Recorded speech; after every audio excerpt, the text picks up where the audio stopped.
Hello, and welcome to episode 26 of My Dog Will Eat My Face. I apologize in advance on this particular episode because it's going to have to be somewhat redacted. I know I usually say that I continue to ramble, but in this case I think I do mean it. Because I woke up this morning with what feels like a grapefruit growing inside my throat, accompanied with the lovely pain and low-grade fever. So I'm feeling a little bit under the weather. I'm certain it's nothing like a COVID of any sort. It's just a sore throat and bug of some various disease.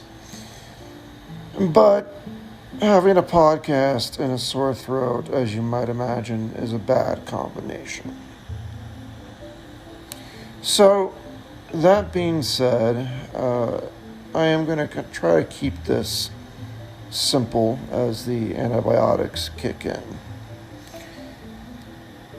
And what's actually strange as the catalyst for this week's podcast is a newer film that I saw on Netflix just recently. It's actually a Netflix film, I think, and I'll tell you the name of the film, and I'll try to leave out spoilers as much as I can, but I might not be very good at that. Anyway, the film in question was Don't Look Up. And it was interesting. To be honest, it was probably one of the most bizarre films I've ever seen. It really was funny and elegantly done in certain points, and at other points you were just crushed with this overwhelming sense of people's inability to understand those things that are important in life and appreciate the gravity of dire situations. And then it would alternate back to an absurd joke. So it was quite a mind twister, to put it mildly. I have another word for it, but it would be edited out because my podcast is PG-13. Anyway, I was watching this film, and one of the characters in it, Leonardo DiCaprio actually, in the end of the film, realizes while he's at probably the last meal of his life, that the dinner's actually really good. He's enjoying it with his friends and family who he appreciates and cares for. He's having a good time with the few people that are important to him. He's turned off his social media and the television. Everyone's kind of gathered together around the table, enjoying the home cooking, saying things such as, well, the pie is store-bought, but it's still good. The coffee was also store-bought, but that's still good. And he realizes how they actually had everything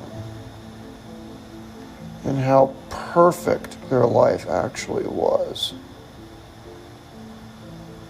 before the end of their lives came. And they just never took the moment to appreciate how perfect everything is.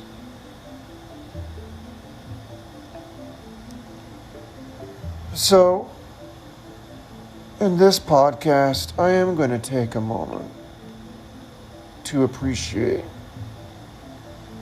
how perfect everything is for me. I invite you to do the same for yourself. And then I'm going to close with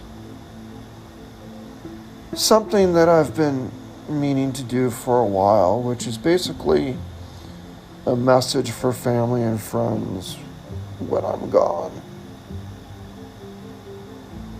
And I'll obviously share that towards the end of this recording. It's something that is not indicative of anything that's going to happen anytime soon, mind you. It's just as good a time as any, as I see it. So with that, let me start with looking at just how perfect everything is.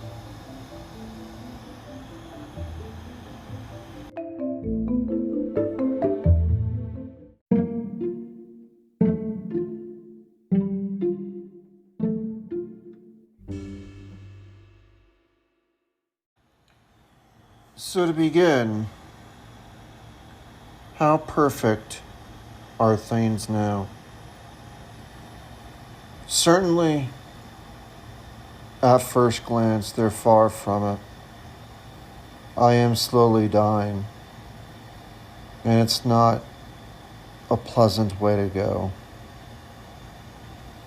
It's dealt with shortness of breath, fatigue, edema or swelling, pain, suffering. These are all chronic components of it. As physical abilities fade away and kind of drop off, while new constraints get added to the pile.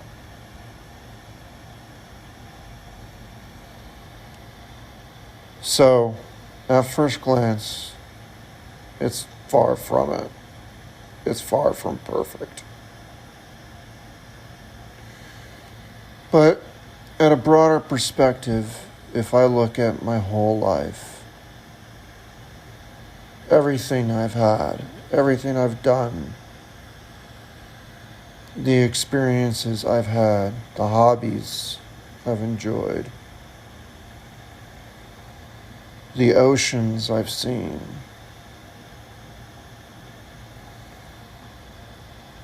the history I've experienced and seen, and had the joy of touching and being a part of, the friends I've had, the family I've had.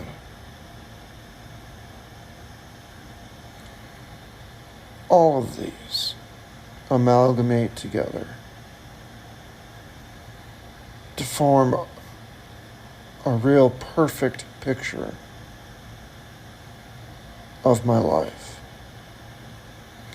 Even, I would say, the negative components, because they were there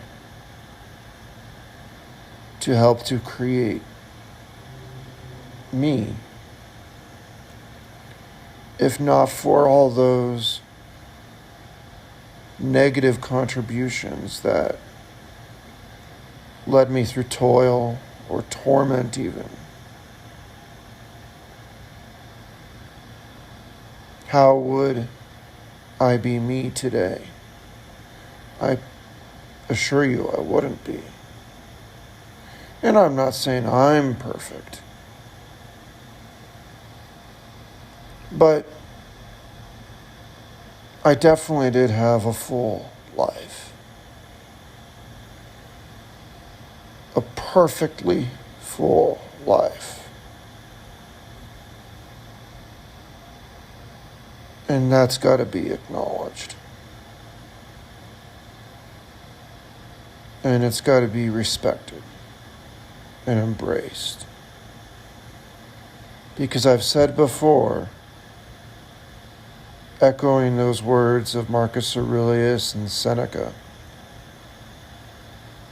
the past cannot be destroyed. No might of heaven or hell can remove that which has occurred already. It stays as it once was forever and ever. So too, Julius Caesar crossed the Rubicon. Did I see the Pacific from both sides? One far more common and less dramatic. Still, can't ever be changed. It did occur. And it did form me. And it did form my life.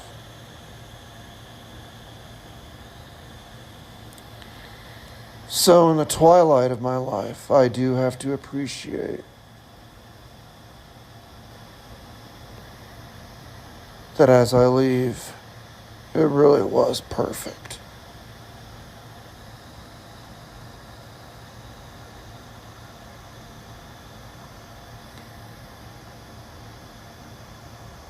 And for that, I'm very grateful.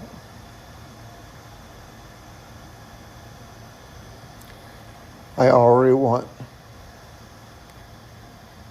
the largest lottery in the universe by not only having the opportunity to live, but taking it and using it to live a full, perfectly full life.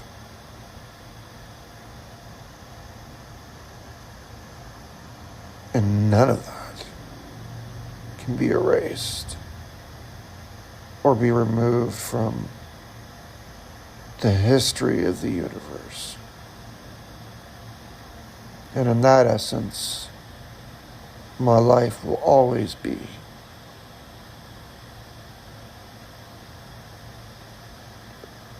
it certainly will always be a component to everything it touched.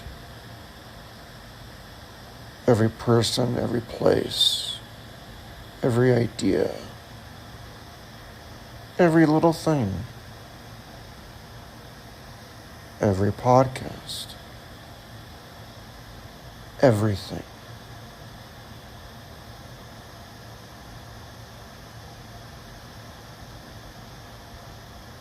And none of that can be changed or removed.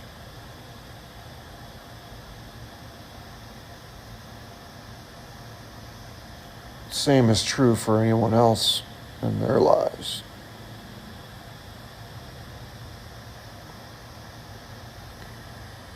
So if you could hear this message,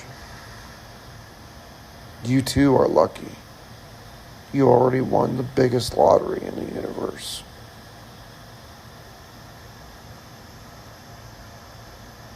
No one can take that away from you. Not even yourself.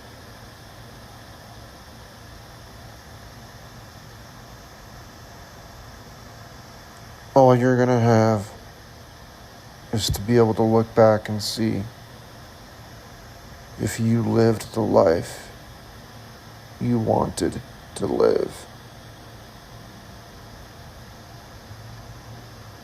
And I could say that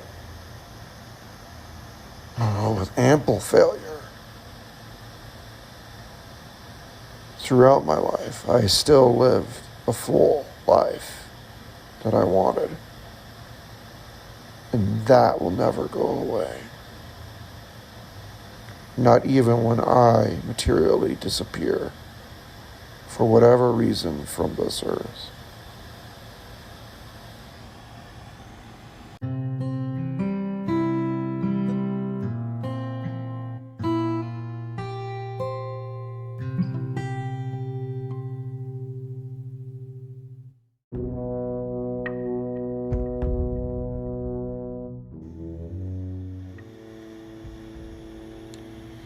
And so where does all this quote-unquote perfection leave me today? Like I said, everything now seems far from it. But at least I can take comfort and have peace in the fact that I did live my life fully, perfectly full, both good and bad. And that brings me to something that I've actually wanted to record on this podcast for some time now, as a message to my friends and family. I'm not recording this now as a precursor for anything or foreboding that I expect. At least I need more so than the usual. It's just that now's as good a time as any. And that is really, to my friends and family, I want them to really consider what I've said. My life was full and did exist. And if you are listening to this now, my voice, while my material self is no longer here, for whatever reason, know that I did live a full life that cannot ever be removed from this earth. And in that sense, I cannot be removed either from this earth. And I will forever be here and with you. And everything else that I've touched in my life or been a part of.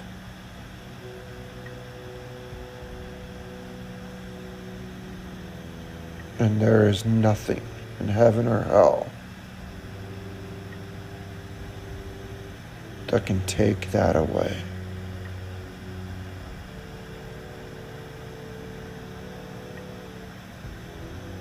And I want my friends and family to know that.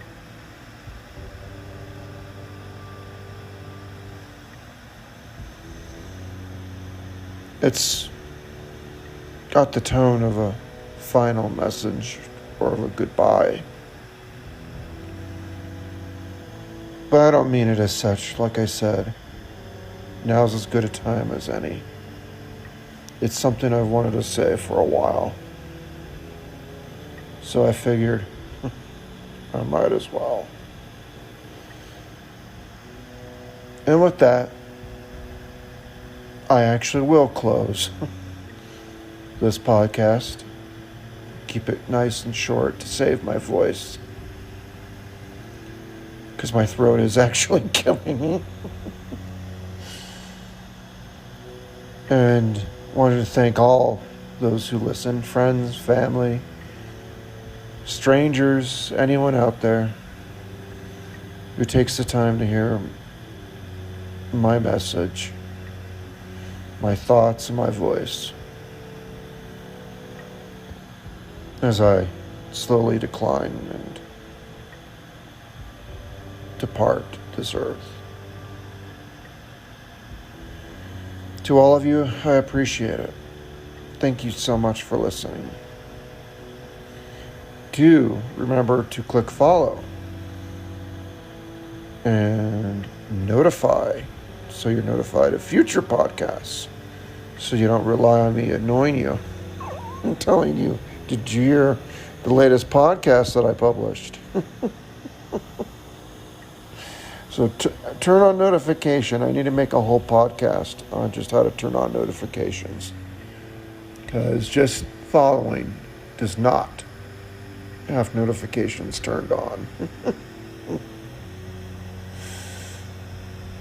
And if you wish to support the podcast further, you're more than welcome to go to patreon.com/mydogwilleatmyface. And I'll put a link in the description as always. But above all, once again, I just want to close with saying thank you so much for listening to my thoughts and my message on this podcast. I apologize for cutting this week's a little short, as things get rougher for me and more difficult for me, especially when it comes to energy. I foresee that happening more often than not. So, bear with me. And we shall, I don't know what the word is, ram through this together. So, I will hopefully talk to you again next week. And for now, I shall say, auf Wiedersehen.